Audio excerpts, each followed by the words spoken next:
In my home, the traditions are very strong, so my mother, she always cooks the Christmas meal.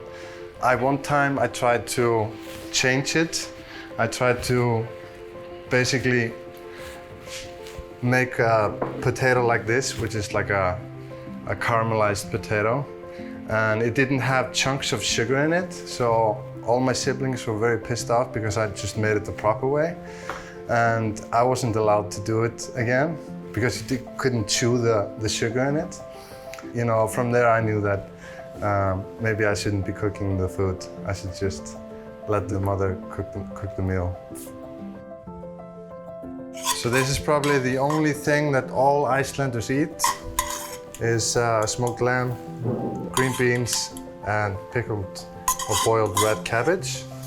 And then a sauce made from bechamel, like milk-based sauce with a lot of sugar in it. So back in the days, we didn't have a lot of salt. So the Icelandic lamb was basically not salted, the smoked lamb. We didn't salt the lamb until the 1920s or so on. But it's always been smoked with sheep. That's the old traditional way, the way that we still do today. People in Iceland have used everything from a sheep. And even the kids were playing with, like the bone from a deer, that was a cow when they were playing outside in the old days. And the legs was the horses. And if the teeth fell out of the deers, then we had it like chicken. That was the only thing kids had, you know. They tell always that Grýla was a mother of Santa Claus, Icelandic Christmas lads. Leppalúði was her husband. Grýla was not a nice person. She took all the naughty kids that didn't behave before Christmas, put them in her bag she was carrying on her back, and ate them. This fish had been salted and dried, but we put it in fresh water 24 hours or 48 hours before we cook it. Otherwise it would be far too salted.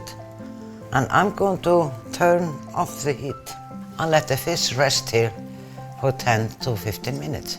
We like it with potatoes and butter or with fat from a sheep.